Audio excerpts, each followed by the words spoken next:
right.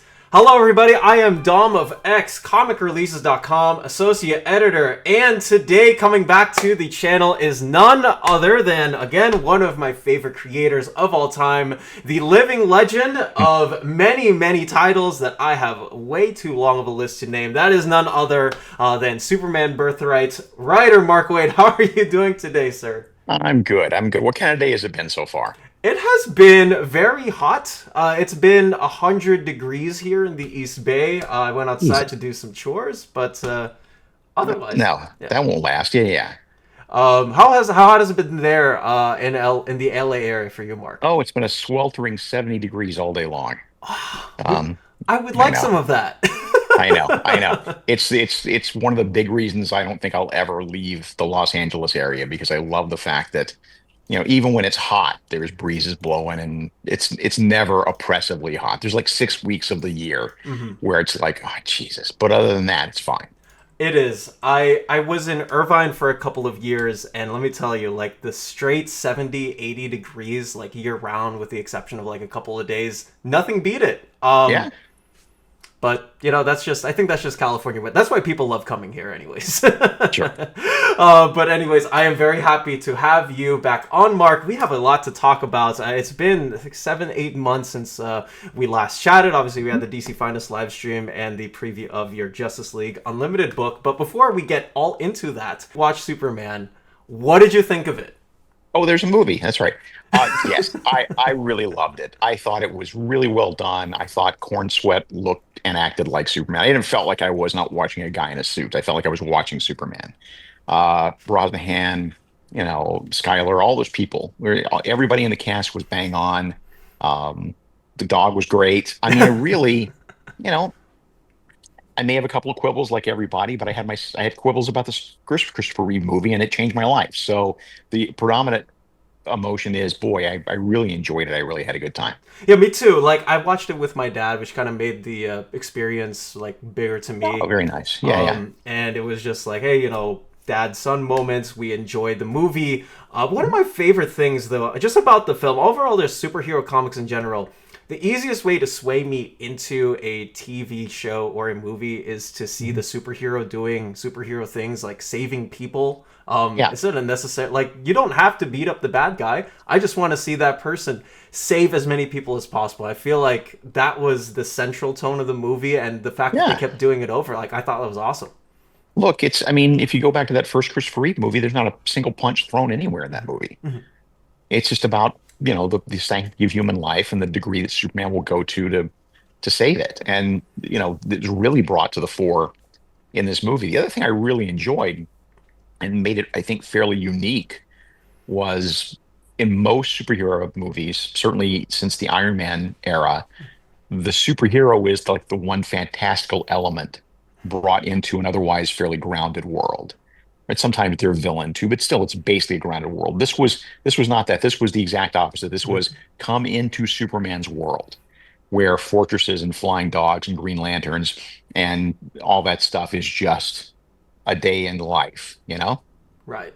And I feel like that comic book aspect is something that I feel like I've just been missing overall in some of my Yeah. superhero movies, where it's like it's the pure fantastical. It's, man, these guys like have, they got laser vision, they've got Yeah. freeze breath. Like, let's lean into that. I mean, Clark stops, spoilers for anybody who's watching. Clark stops a black hole with his freeze breath, which I think is pretty awesome. I think that I don't know the last time I can remember seeing a superhero on screen that was just so unashamedly willing to embrace the comic bookness of it, as opposed to feeling embarrassed about this or downplaying this or that. It leaned into all of it. And I think just leaning into the weirdness and the trippiness of all the comic book, like whether you're thinking about Metamorpho changing elements and different Right. shapes, or if it's just Lex Luthor trying to sway people with like the weird different creatures and the different people that he's hiring, and him like Superman flying in the air, like, it just felt like I was reading a comic book, and Yeah, that's what I totally. loved. Totally. So a good time was had by all. I mean, really, the music, yeah, again, props to them for finding a way to weave the John Williams music in there, because without that, it's like a James Bond movie without the 007 sound, Right. right? It is music theme, whatever. It's not the same. And they made it theirs without it being hokey and nostalgic. I completely agree with that, Mark. But I will say, one thing that you tackled into your Action Comics run, which I would like to get into now, that also happens to be in the Superman film. I think that there has been a transition and key into how do we make the House of El, Jor-El, the rest of Krypton, feel a little bit more corrupt than it should have? I think that it sort of starts in with Man of Steel and Post, right? We see Clark taking more of a, like, hey, I'm here on Earth, I want to adopt that, push away the evilness. But you brought back the pre-Oz effect Jor-El into your run. Right. And one thing that I liked in yours versus, say, the movie is that why does the House of El need to be this, like, oh my goodness, like there's an evil side to Jor-El that we've Right. never seen before? I understand why the decision was made. I think that from a storytelling point of view, it was made. I, I'm not convinced yet that it wasn't a fake out by Lex Luthor. I mean, Me too. I know Lex says in the movie this is real, but first off, I need to find out why Supergirl didn't say to him at any time in the last few years. By the way, our parents were dicks. Did you know this? Um, so I choose to believe that it, in my head canon, it's a Lex Luthor fake, but that is not to cast any aspersions on the plot, the movie. I understand why they did that, and I understand that now you understand why the movie was originally called Superman Legacy, right? It Right. makes a lot more sense now. So, And the switch to Superman obviously having a different change in tone and that aspect. I'm just like yeah. in the back of my head, like, I love the movie, but there's like just like that one little thing, like if maybe they switched or maybe there's some more explanation. Obviously, they have a lot more in the future to build on that with the Supergirl movie and whatnot. But I'm just like in the back of my head, like, man, I don't know if I want to go through another like evil Jor-El story again, because I think like we've gotten a lot of those in the last 40 years or so.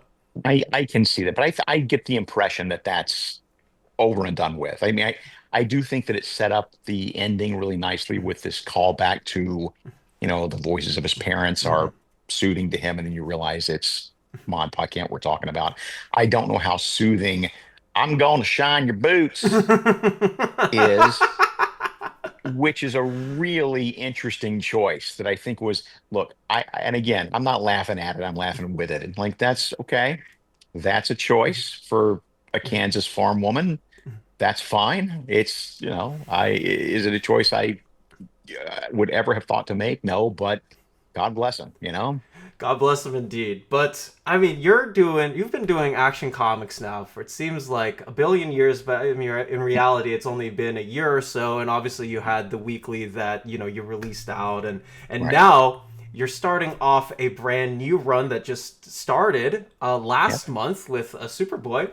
So I guess my question is, what made you decide like it was time to at least be a permanent writer for the time being on Action Comics? Well, I mean, it fell together nicely in that we, like, Josh Williamson, writer of Superman, Paul Kaminsky, the editor, we all have a soft spot in our heart for Superboy. We all have a soft spot in our heart for the Legion. And without the Legion, without Superboy, it's hard to have the Legion. So we all have that soft spot in our heart for Superboy. And then it was Paul who made the decision, we need to do something with Action Comics where it's not just the other Superman book, especially with Superman Unlimited coming out by Dan Right. Slott. So, what can we do with it that's special? And it was his idea. I think it was his idea it wasn't mine, to devote the series of Action Comics now solely to the adventures of Superman when he was a kid as Superboy. And I thought that was great because that's the kind of stuff I've been wanting to write forever. The chance to write a version of Superman that, and again, nobody loves him more than I do, so it's not like I love Superman the way he is, Right. but the chance also to write a Superman who can make mistakes, who can learn things, who is still trying to figure it out, that's the appeal there. I mean, the setup for anybody who hasn't read it is it's Clark's 15th birthday, and the Kents have made a deal with him that on his 16th birthday, he will get to put on the suit and he'll be able to be Superboy. Until then, they have a lot to figure out because this is going to be the world's biggest secret. And a lot of people are going to be asking a lot of questions. So they need to make sure their cover story is bulletproof, right? There's questions they haven't even thought of yet. So, you're 15. I know you wanted to be in the suit, but you're just going to have to wait till you're 16. And then, of course, through horrible circumstance, he has to step into the suit that day on his 15th birthday.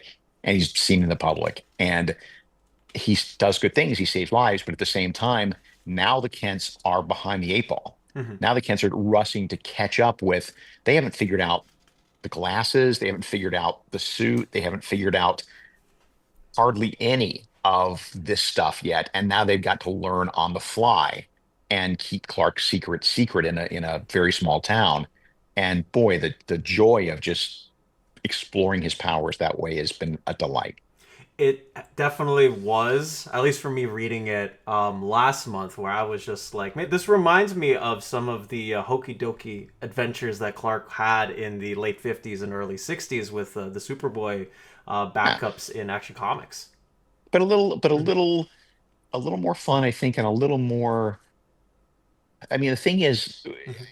as somebody who loves Superboy comics from the 50s and 60s, they were always just a short Superman. Hmm. Like very rarely were they writing stories about a teenager who was really going through the things that teenagers go through and dealing with the emotions and the hormones and the learning and stuff.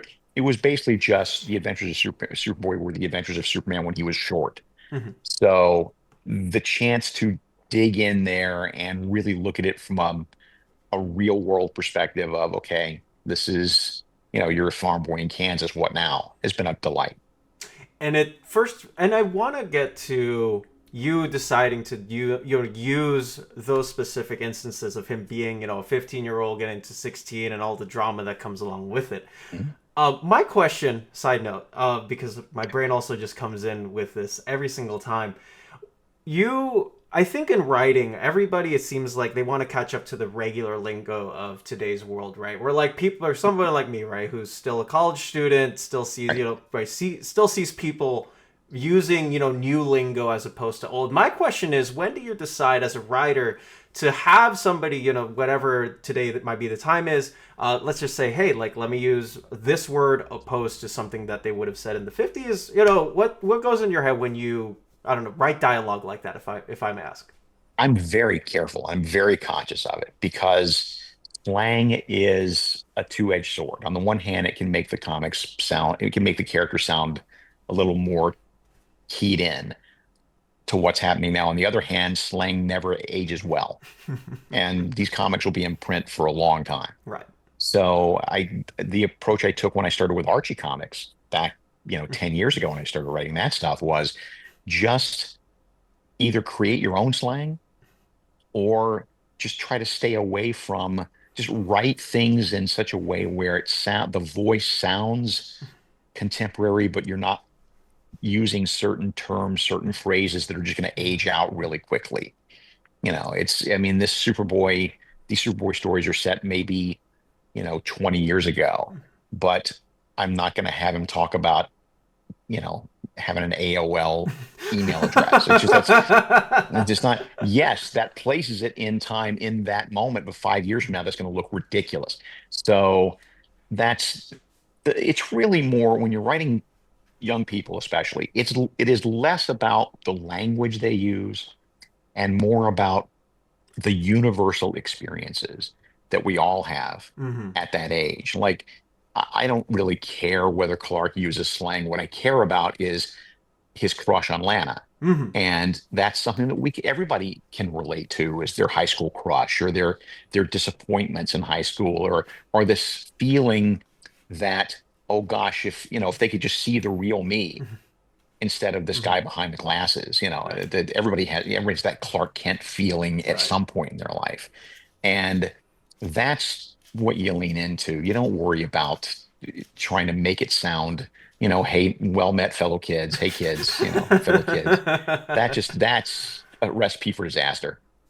And you bring up just all of these insecurities that Clark has, because it's not like he's out there as a reporter, writing for the Daily Planet with everything figured out. It's him saying like these people don't know who I actually am. But he's Right. also he's also young, and he has to deal with a billion of other things in his life where he can't just scramble as much as he wants to. Right. And he's can't look, and Pa lays down rules. There's don't do your chores at super speed. Like, but Pa, I get to do more things if I do them at super speed. Yes, but it's a bad habit because someday you're going to grow up and you're going to be in the real world with a real job, and you got to learn to walk among people at their own pace. Um, you've got to study the past. I mean, Pa's always given him pop quizzes on how the Golden Age Flash dealt with a turtle in this particular situation, or what Hawkman did when he fought Solomon Grundy, just to get Superboy constantly thinking about, okay, strategy, strategy, strategy, right? So these are you can learn from the past. It's that's just a part of it. And like I said, the stuff with Lana. I mean, how sad that, you were hung up on Lana, but she only has eyes for one caped guy. I don't know. It feels like Superman has been rolling in that wheel for the last like 80 years, and it won't Yeah. stop. But you also mentioned earlier just about like the opportunity to get to write this. I remember you saying a couple of years ago, I think it was on the Word Balloon, where you said something along the lines of, "I wish that I had wrote Superboy a lot more in Birthright, like looking back on it." And it Mhm. feels like you're actually getting a chance to do that Yeah. now. Yeah, there's a laundry list of things that I just wanted to do with Superboy for the longest time. Just little stuff like how does he react when he gets new superpowers? How did he react the first time he got telescopic vision? What was that like? What is it like when you realize you got super breath? What is it like when you figure out that your parents can't keep buying you costumes, so you've got to figure out some way to create something a little more durable? It's stuff like that that can, I think I can show you angles that have never been shown before. And that's fun for me to help rebuild the Superman mythos from the ground up that way. And I can't wait to continue to get on, rolling with Yeah. more of the issues as they come out. And obviously, you're not working with Kurt Swan. Although, man, with you and Kurt Swan today, would have killed Oh it my on every God, if single. only. I know. Oh my God, if only. But you're working with Skylar Patridge now, who had worked on the Hmm. Supergirl backups in your first Action Comics. So, Skylar's terrific. Skylar is thoughtful. Skylar is a good storyteller. Skylar puts a lot into the faces, the body language, the emotion, which is really important when you're talking about teenage characters. And then our race in the whole is that Skylar grew up on a farm. mhm. So anytime I've got questions or anytime I am trying to figure out some chore for Clark to do on the farm, I just kind of throw it to Skylar and say, whatever you feel like drawing. So she's great for that. That is so awesome to hear that you two are working really, really well together. Yeah. It's the secret to all good comics, man. You're not here to be my art robot if Mhm. you're an artist. You're here, it's a collaborative medium, and we should both be pulling in the same direction. And I encourage that back and forth, and I encourage that, that communication, because that's how you're going to get the best work. No one feels like they're just, doing a gig. No one feels like they're just taking a check. This way, everybody's invested in the storytelling process this way. And that's the beauty of comics. Well said. Yeah. And my last question on at least the Superman portion of this Mhm. interview: what is an area of Superman that you think has either been undercollected by DC, or when people bring up, man, these are the greatest Superman stories, you should read them? What are those Superman Oh, stories that you don't think anybody talks about? that's a great question. There's a period in late 70s that is Elliot Maggin Mm-hmm. taking point on doing the Superman books. And I've spoken with great reverence so many times about Elliot's take on Superman. And Marty Pasco was another writer also who did Superman in the late 70s. And those books nobody's really talking about. Those are the first times that Superman really consistently had emotion and real character driven material in it. And I just, if, even if that stuff's not in print right now, as I've said over and over again, if you were really interested in a really good Superman story, Elliot Magan wrote two prose novels. One is called Last Son of Krypton, and the other one, which is even better, is Miracle Monday, which is one of my favorite Superman stories of all time. Um, and that can be bought on Amazon. That can be ordered at your bookseller. That can be bought, I think, on Elliot's website. So that's my recommendation. That's my homework for you out there who want to read another good Superman story is go read Superman Miracle Monday. I will put those links to those books in the description. So if anybody here is interested, thank you, Mark, for the recommendation to me and to everybody watching this. It took my editor a year of me badgering him to read this. And then he called me up one day and said, "Oh my God." I couldn't, he's got to a certain point and he couldn't put it down. And we just started talking about certain scenes that were very definitive Superman moments. Mhm. And so if I could win him over, I'm sure I can win a lot of other people over with this novel. All right, that is going to go on the end of my summer reading list, and Right? I hope that whenever we talk again after, I have really good stories to tell in reading it. Great. But alas, you are not just writing Action Comics and all of the Supermans that you can think of. I mean, you have been, on the clock with Justice League Yep. Unlimited and obviously with Batman Superman World's Finest crossing over into the spotlight. So my first question to you is, when did you say that it was time to, very early obviously with Justice League Mhm. Unlimited, and obviously we have been 38 issues plus into Batman Superman World's Finest. When did you say it was time to cross these two books over?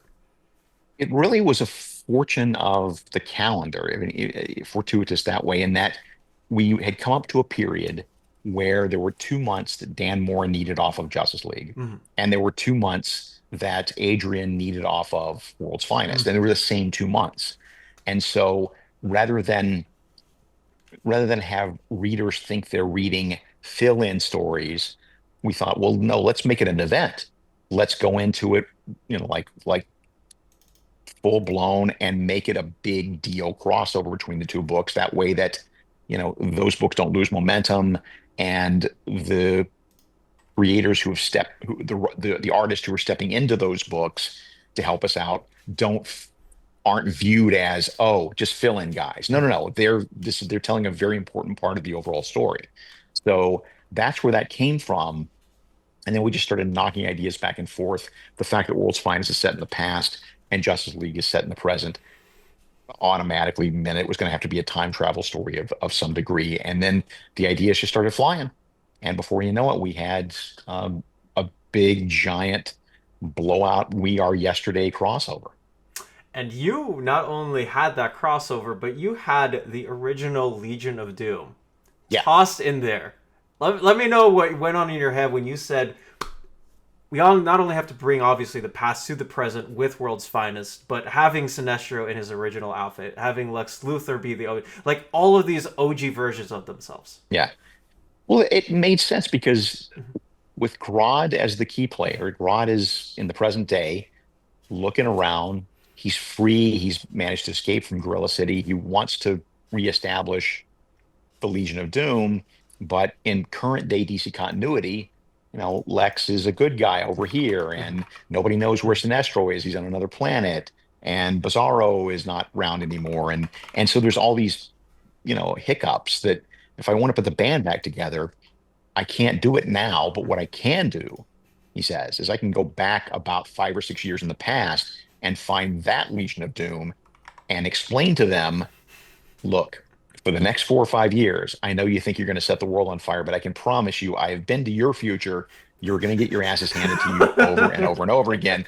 If you come with me now to my present, we can have a real shot at world domination. And so that's where all that came from. And not only that, I mean, you must have had not only just had a lot of fun writing the characters. I can tell, like, Mhm. Flashback, but you also wrote Grodd in a lot of your Flash stories, right? Yeah, Just like setting him yeah. up. Like this isn't new for you. He's really great because the trick to villains, and you hear this all the time, is that villains should believe that they're in the right. And it's easy with Grodd. Grodd really does believe that humans are a blight on this world, and he really wants to, make America gorilla again. He just like looks at us as like we're just we're just a waste of time on this planet. Why don't the gorillas rule like they ought to? So he's so easy to write that way. And not only that, I mean, you're getting to write Lex Luthor, like the Lex Luthor that you have written in so many different comics, have seen in so many different iterations. You're no stranger to Sinestro either. It's like you're just in your wheelhouse when you're just given Yeah, these, like, Silver Age folks, make them as cocky as possible and throw yeah, them all in there. definitely in my wheelhouse. But I mean, I being able to do it in present day and being able to do stuff with the present day characters at the same time, like the ones I really love, like Mr. Terrific, is great because again, it doesn't, you know, the work should never read like a nostalgia play because otherwise, then that just I'm nobody wants it to be a nostalgia play. I just all I've ever said is that there's cool stuff from the past. Legion of Doom being a really good example that is really cool, and there's a place for it in the modern day that doesn't make it feel dated, doesn't make it feel retro, but here they are. Here they are, and they are, well, they were swinging in full, but obviously we have everything set back. We have the epilogue that's coming out next month, right? Yep. And I can't wait to see. I mean, Perpetua is on the Yeah. cover. Where is that thing? Oh, it's down there. I can't reach it. Sorry. You got the next issue just came in today, as did History of the DC Universe #2, which just came in to my house today. It'll be out next week. Oh my goodness! See, like you have just everything go. I mean, like you've got a history book out, you've got a Justice League book out, you've got a Superman Mhm. book out, you got a Batman book out. It's like, Yep. Yep. All right. Let's get moving then. We got we so have much more to cover. we have so much more to cover, and that not only that, in Justice League Unlimited, you decided to bring somebody over from Jeff Johns's new golden age, if you Hmm. may, with the JSA. And I find this interesting because I always thought, like, with how long the Justice Society of America issues were taking, and just it seems like it's just a lot of people kind of I don't want to say forgot about it, but it just kind of got pushed to the side as we had Dawn of DC. What made you say, like, hey, Airwave is a really cool character, I want to be able to integrate him into the first? I'm like, I was so surprised when you put him in there. Even if he hadn't been in Jeff's Stargirl miniseries, either one they did with Todd Knock, where it was the Forgotten Children or whatever, the Forgotten Mhm. Sidekicks. Even if he hadn't been in there, I would have found a place for Airwave. I like the character. I have no idea why. I don't understand what the appeal is for me, other than everyone has like their favorite band that nobody else has ever heard of. Mhm. Like everybody's got that, right? Or their favorite superhero that nobody else is really paying attention to. I like that. I like having my little under the radar guy. And Airwave was always that for me. I never I've knew loved that that. character forever. Yeah. And so looking for a place for him, it just he serves such a great purpose with that first issue of Justice League to be the eyes and ears of the readers. We're introducing you to this world that we call Justice League Unlimited and all the things it can do and all the things that it is. And so having that character as a stand-in for the reader worked out perfectly well. And then of course we twisted the knife. And I did not anticipate, obviously with the Inferno gang and whatnot, they're trying to get in there, and just saying, like, hey, like, oh my goodness, like, is there a purpose for him that isn't just like, I'm a good guy, I want to be able to do good things on the Justice League? It's like, oh, he's got a double side to him where it's like, can we mess as much of this up as possible? Yep. I just did not anticipate you being a big Airwave. I mean, I could tell, like, obviously with John's, who I think he has a lot of the same Silver Age love as you do. I Yeah. just didn't know that you read a lot of Harold's comics back in the day. Yeah. And it's not even Silver Age. That guy's straight up Bronze Age. So it just I can't, there's a handful of characters from that era that I love that I can't find a place for. But the ones that I can find a place for, Metamorpho, Metal Men, characters like that, I love putting these characters in these books, not because I'm trying to do some sort of retro thing, but because I think Metamorpho's cool.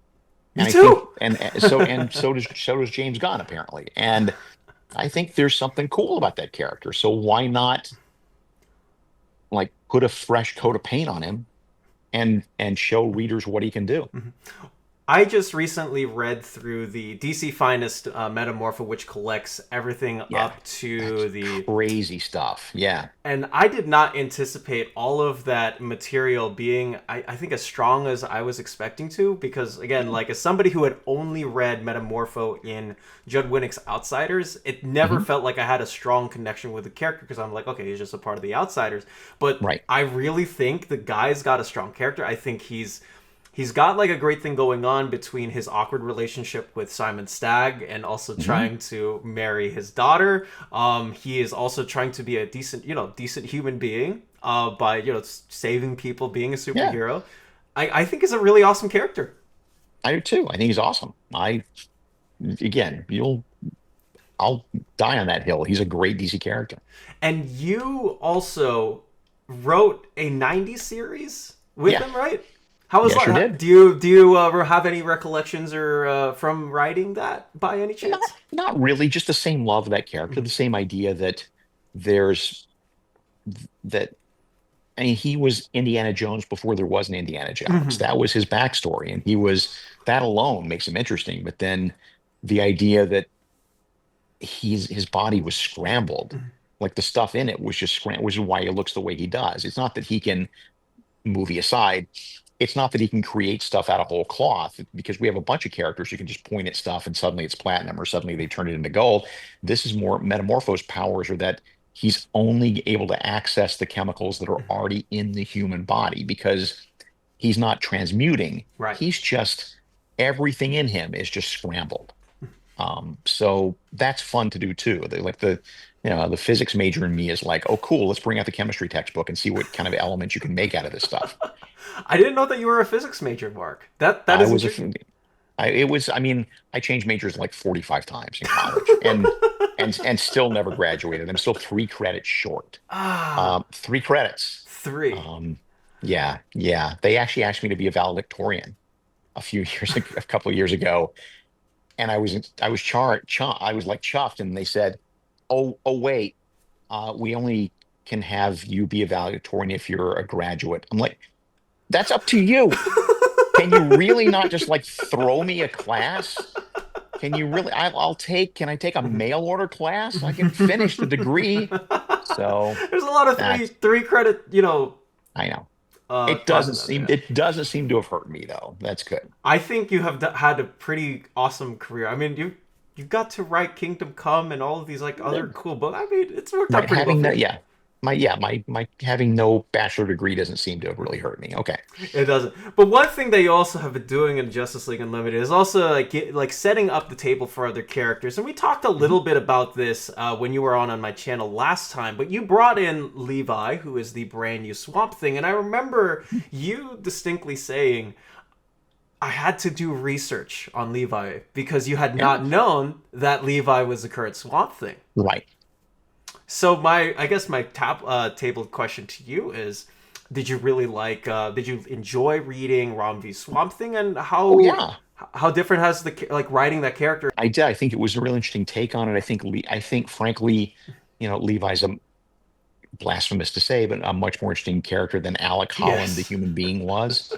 Um, I think there was a lot of good stuff there. It's well, again, I have the rep for knowing everything about DC, but the truth is I'm still catching up like everybody else, right? I'm always 6 months behind on my reading. So there's I still read everything, but there's so much in here now that it's hard to fit new things in. So thank God I've got my DC Unlimited subscription, so I can, It's a pretty awesome subscription, I will say. yeah, And Alex always been one of my. I mean, I love the Moore run. I don't know who doesn't like the yeah, original Moore run, yeah, but it was. I will say that again. I just do find it interesting. I remember talking to one of my buddies, just like, hey, like, do you guys, I asked him, do you think Mark Waid knows that Alec is yeah, dead?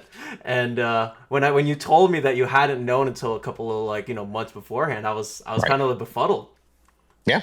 It's even I can learn things. There's still room for me to learn, which is good. I love that you are open to being I mean being malleable and whatnot. I think that has been awesome. Um, Look, I honestly think that that is what makes you a dinosaur in this industry. I mean, I've been very lucky to have a career for 40 years. I mean, in a good, solid run for 40 years, and who knows how much longer it'll last. But my point being that a lot of other people Mhm. haven't. And I don't know what that X factor is, but I suspect that has something to do with the fact that I still read comics. Mhm. I still pay attention. I don't read them with the same ebullient joy that I did when I was 6, but I pay attention, not just to the characters and the storylines, but to how stories are being told and what new interesting storytelling techniques there are out there. And what can you do with the comic book format that I've never seen before? That's the stuff that interests me. And as long as I keep my eye on that and try to keep up with that and not just fall back into old habits. Mhm. Denny O'Neil, who was, one of the greatest Batman writers of all time, he had a really good piece of advice he gave me once. He said every 10 years or so, you need to go into your, or maybe 5 years, every 5 years or so, you need to go into your bag of tricks that you use as a writer and dump about half of them out. Mhm. And just whether they work or not, just stop using those tricks and find new tricks, which is really smart advice. That is, and I feel like that's the same advice that Alan Grant, Doug Mensch, those Batman writers in the 80s and 90s who we had, tutelage of, I think that's how they were able to create awesome Batman and Detective Comic stories. Yep. Yep. And again, it's really cool to hear you say that. But honestly, what also I do find really cool is that you've been doing a history book for DC that I can tell that you and everybody else who's, Dave Wielgoss, who has been working with you, Yep. how long have you been work at this for, doing the research for this? Because with as webby as DC continuity is, it's Yeah. very Yeah. difficult to put all that and say this is history. It is a trick. It's something I think I've been working on with editorial for almost a year, really. I mean, it goes back that far just in terms of planning stages and what is this thing going to look like. I pushed really hard for what I think is the best part of the book, which is the text section in the back. Yes. The Yeah, you get 30, for those of you who haven't picked up issue 1 or 2 yet. For the first, you get 30 pages up front of illustrated text that's like, here's everything from the dawn of time to the explosion of Krypton. Next Right. issue is everything from Superboy to Crisis. That's 30 pages of illustrated text, and we can only cover so much. But the back part of the book has about 15 pages, solid pages of text. Illustrate, I mean, spot illos here or there, but it's basically text. Just basically, here's the full timeline Hmm. of the DC universe from the dawn of time with all the citations and all the choices we made. And so if you need to figure out once and for all when this happened versus when this happened, or which version of these continuity events is the official version, that's the part you can go to. And I find it interesting that you've brought in not only all of the like the Bruce Wayne and the Clark Kent, Diana Themyscira comics in here. Mhm. I'm reading like the back pages and I'm seeing issues from Ibis the Invincible, which I've never heard of. Right, right. Um, like I'm like, who on earth is thinking about these when it comes to all of this? Like, I never knew That that all those existed.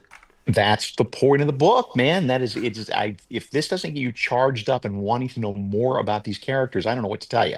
Because that's why we're going so deep into the DC universe. I for the second issue, I literally sat down. This is stuff from like Showcase 4 to Mm-hmm. Crisis. I literally sat down and went through every single DC universe comic published during that time to make sure that we left no one out, to make sure that we got all the important parts of history in there, that we didn't overlook anything. Are there gonna be characters in every issue that are so deep cut that we didn't get a chance to mention them? Yes, because not every issue is 2,000 pages long. Right. So there's going to be people who don't make the cut. But by and large, we've made it such an effort to cram as much into those books as possible so you can get the full scope of of the DC universe. Dave, who has been enormously helpful on all this stuff, uh, pointed out his point of view, which I like, is it's also the more stuff we put in, the more it just feels like we're honoring the contributions of all of the hundreds and hundreds of DC artists and writers who have come before us. And that feels good too. And speaking of those DC artists and writers, like we've had a Mhm. lot of temporal displacements, right? In Yeah. the fabric of continuity. I mean, we have two big ones, right? Obviously, with 1986's Crisis on Infinite Earths, and then with Jeff Mhm. Johns and Andy Kubert's Flashpoint in 2011. So I'm trying to like put in my head, like, how do you decide to make one thing canon and rewrite something so it makes sense in the scope of the timeline? Like, how does that all work out? The hard lifting, the heavy lifting comes with issues 3 and 4. Man, that's when it really gets into heavy lifting. Um, I will say, in our defense, you might not always like every choice we make, Hmm. but none of the choices we make when it comes to this happening, or this is continuity versus this is not continuity, none of that happens capriciously. Hmm. Every single word, every single line, every single decision is made by me Hmm. and the editors, Brittany Holzer and Marquise Draper and Andrew Marino, and the rest of the DC staff looking over their shoulders, and other creators looking over their shoulders, and Dave on, backing me up on my side. And there's a super fan named John Wells, who is the Earth 2 Mark Waid. He's what Mark Waid would have been if he'd not gotten into comics, but still loved comics and wanted to live in that world. And John is an invaluable fountain of knowledge. And so all this to say that everything is under the microscope, and we have had many, many friendly yelling matches. Now, we have had we'll get together on the phone, or I'll come in the office or whatever, and we will spend an hour just hammering out one or two things and just back and forth and back and forth. And it's always done with with tongue in cheek, and nobody Right. gets mad, but we're all passionate. But you're all fans of So the series right. material. So yeah, so there will be some raised voices from time to time, but that's part of the fun of it. But again, all this to say that you might not have, at the end, no one is going to read all 4 issues and agree with every Hmm. single continuity change we made. Yeah. That's just not possible because there's so much here. All we can ask is that you trust that we have given all of these decisions a lot of thought and have not made any choices just to be destructive. I mean, I really believe in the Hippocratic Oath here. I really believe that the goal is to do as little harm to continuity as possible. Right. And so we're just trying to make it smooth. And if we're doing our best, that's all I can Right. tell you. Right. And the fan, obviously, the fan inside me, and the fans that are reading DC Comics are like, I know a lot of them, and a decent amount of them have been just asking, like, how does this set with this? Like, do I agree with that? But I think at the end of the day, like, you want healthy conversation between folks on what's canon now, maybe Yeah, subsidizing this part. I mean, that's really all we can do, right, with everything that right. you've presented. And look, and nobody's fooling anybody. I know that sometime in the next 6 months somebody's going to do something that is not doesn't jive with what we've done. It's just there's a million characters in these universe, and there's a million Hmm. writers and artists doing stuff, Right. and so you know we're going to do our level best to make this Hmm. the definitive DC history for the longest time as we possibly can. But there will Okay. come a day when Mark Waid Jr., gets on his keyboard and creates the new history of this universe. Brand So new history of the DC universe, exactly. something. I want to, as a fan, I want to ask you a question from this specific Sure. series that you have asked, and that is in regards to the 2011 Justice League run, which was my first ever trade paperback that was given to me by my cousin, and an origin that I had accepted for Hmm. 7 years until I realized, wait, there's other comics that were published before 1986. Right. So my mind has been a lot more open to the differences. My question to you is, what made you say the 2011 Justice League roster, those core original seven with Victor Stone instead of Joan Jones as Hmm. the seventh member, what made you say that needs to be the setting stone for how the Justice League was formed? Because my boss drew it. Because Jim Jim Lee Lee. drew it. It's like really, Oh my really gosh. hard to look at Jim in the eye and go, that story that you love that you did, we're going to throw that out. It's That's the tongue-in-cheek answer. I mean, the reality is it is important to have, the love of God, some representation in earliest Justice League stories of people who aren't, pale white people. Um, it just is good. It's a good thing. So we have found a way to square that circle with issue 2 of history. When you will see it, you will see that we explain how Victor could be a founding member of that iteration of the Justice League and also a founding member of the new Teen Titans without losing anything, without I don't want to give anything away, but that's one of the things we're trying to do in this book, right? Well, did Supergirl die in Crisis or did she not die in Crisis? Well, let's sort that out for you. Well, was Victor a Titan or was he a Justice Leaguer? I got an answer for you. Well, read the book. It's right there. So these are the things we're taking into account.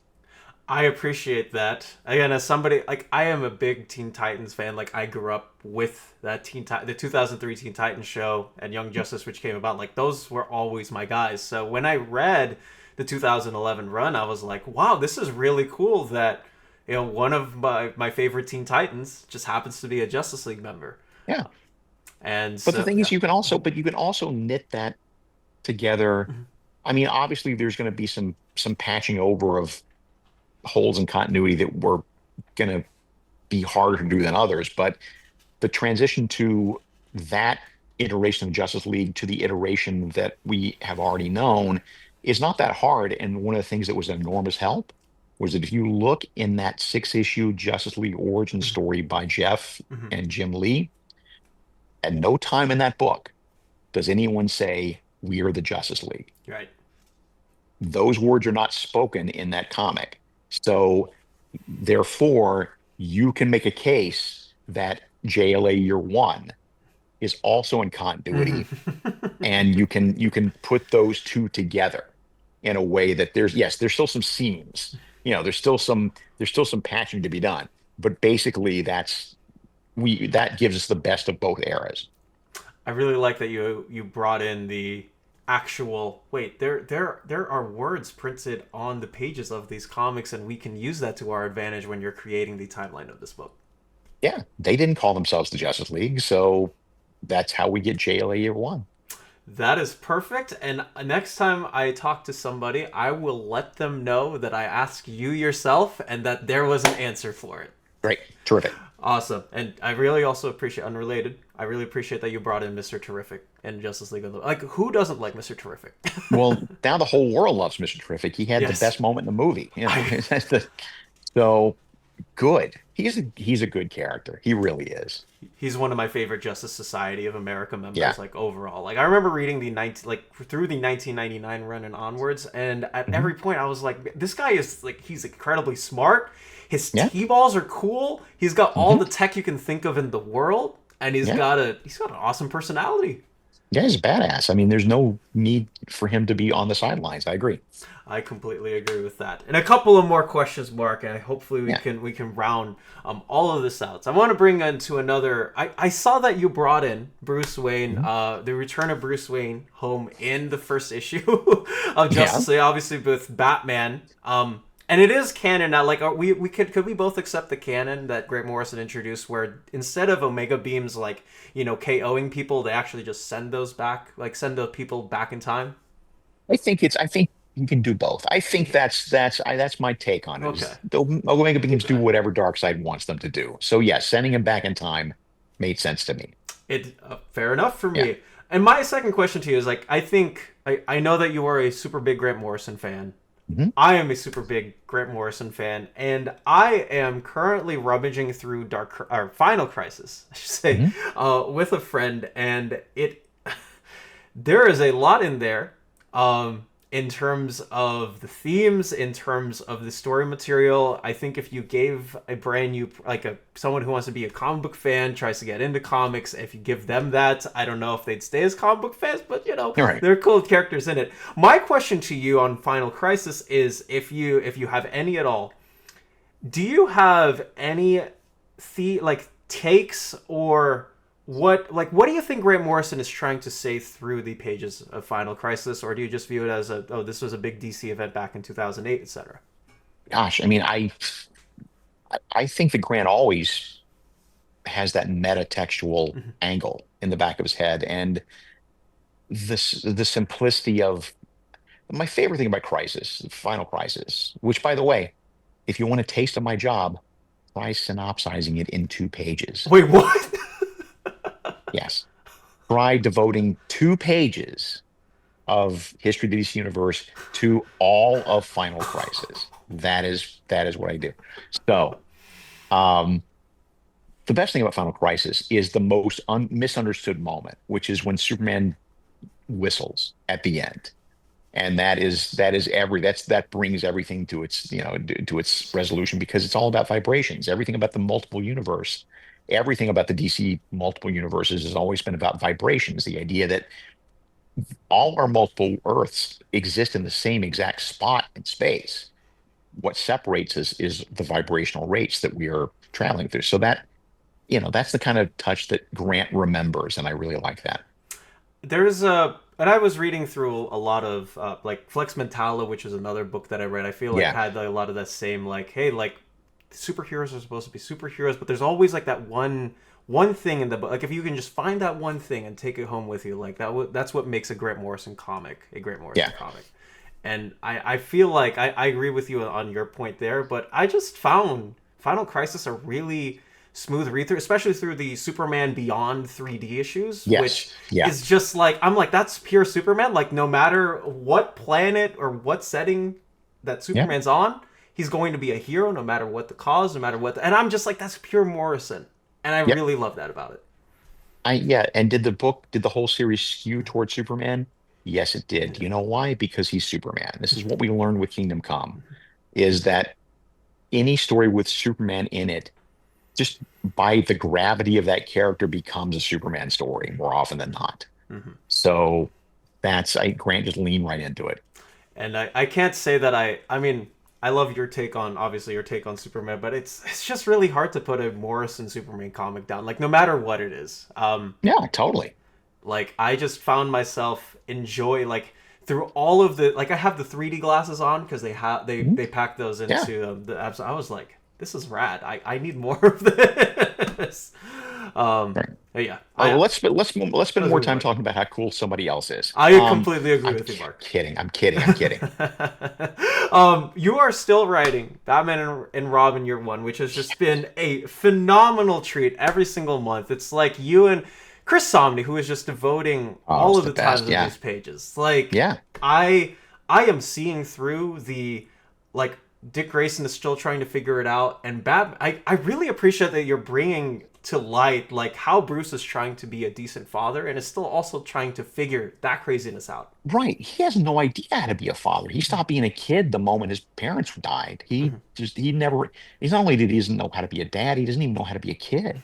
So, as Alfred points out to him, like midway through the run, like what folly it was for Bruce to assume that just because he and Dick had the same tragedy, somehow they were going to have more in common than that. And that is really all they have in common. So, the opportunity to write a Batman and Robin who at first don't really like each other that much has been eye-opening and a blast. And watching them learn to become a team, because I mean, I think we hit this point in the first issue. Mhm. Batman is used to not having a partner. His whole Mhm. thing is I'm a solo agent. But Robin's life and death, Robin's life every night in the circus depended upon him having a partner who would catch him. And so those two worlds don't mix, Mhm. right? So finding a way to make them come together, look, working with Chris Samnee is just everything. It's Chris's dream job, the same way that working on Superman is my dream Mhm. job. Chris could draw Batman and Robin, I think, until he's an old man Yeah. and still have stories in him to tell. And I really appreciate that you brought in just like these two different worlds, not only those two different worlds colliding, but also pushing them to realize like, wait, like they come from the same tragedy, right? Hmm. But that befalls um give us two different like two completely different perspectives. Yeah, But I that's really the exact, yes. Yeah. but I just love how like at the end like Robin is still like that light that Bruce needs, and that's Yeah. why I love the Batman and Robin dynamic in almost every single thing. Think you really did a fantastic job at showing showing all of us like the relationship and just how important Robin is as a concept and as a character to Batman. I think if we do it right, you'll see over the 12 issues a gradual you'll see gradually the softening that Bruce's heart has to go through in order to embrace this kid. So the Batman you see in issue 12 is not going to be the same Batman you saw in issue 1. And it's going to be an awesome, like, we're almost there at the end. And I can't wait for like to go back and reread through issues 1 through 12, you know, like whenever I had the chance to get, Right. you know, the final issues, because it has been such an awesome time reading those, just like as a like a good comfort comic and also as a really awesome Batman comic. Thank you. So that has been awesome, and you need to write more Batman, Mark, I think. It's hard for me to wrap my head around the current like the modern day Batman is just harder for me to wrap my head around. But I think I said all I have to say about that Batman when we did Tower of Babel. Right. But that said, I'm curious to what Matt Fraction's going to do. I've got some sense of what he's going to do in his upcoming Batman run. I like Matt's work a lot. I like Matt, and I think that's going to be a take that everybody's going to be a little bit surprised by, Yeah. pleasantly so. I think I am too in that case. And I want to end off this interview with just one quick note that I want to at least let you know of. All of the interviews that I've had on my channel, whether it's been Kelly Thompson, I've taught Philip Kennedy Johnson, Cy Spurrier, Rom V, all of these creators have found in one way or another to mention you as like a positive. No, I'm not joking. Like when I talk, please. When I now talk, I gotta go back. Now I gotta go. This is just to make me go back and listen to all the podcasts. no. I promise you, it's not. Like Kelly, like when I talked with Kelly, she talked about how in the '90s she wrote a letter to you on X-Men. Yeah. That was published, and I was like, wow, that's cool. That's cool. Yeah, like Rom V really loves that you are putting his Swamp Thing into your Justice League run, and Sai has said that you have been like the fountain of knowledge in terms of helping through with not only the Flash stories that he's writing, but also the continuity that you've set up. Like, how do you feel about, you know, all those creators saying like all these things about you? That's really flattering. That's really nice. That's really, look, if you, it just goes to show it's not just a collaborative medium in terms of the writers and the artists you're working with at the moment, but it's community. And just be helpful to people. Be helpful to people and play with their toys as part of the universe and make them feel like, you know, because it's always cool when you create something to see someone else pick up the ball and do something further with it in the, you know, the DC universe, Marvel universe, or whatever, because it really feels like you brought something to the table. And so, no, that's very heartwarming. That's very nice to hear. Now I've got to go back and listen to all these damn podcasts. But yes, that's really nice to hear. No, and I want to thank you, Mark, for taking an hour out of your time with me to talk about the DC universe and every single bits of the medium that we all love. And it just seems like I think we're headed towards brighter pastures in terms of comic book reception, in terms of how many people are picking it off the shelves, and seeing how many people outside are now, you know, seeping in with all of the cool comics that you guys are creating. Cool. All right. Thanks so much. Anytime. Of course. And that is it for us, everyone. Please go ahead, like and subscribe if you haven't yet, and click on that notification bell so you know where all of these cool conversations happen. I'm Dom of X. Please stay safe and have a fantastic day wherever you are. Okay.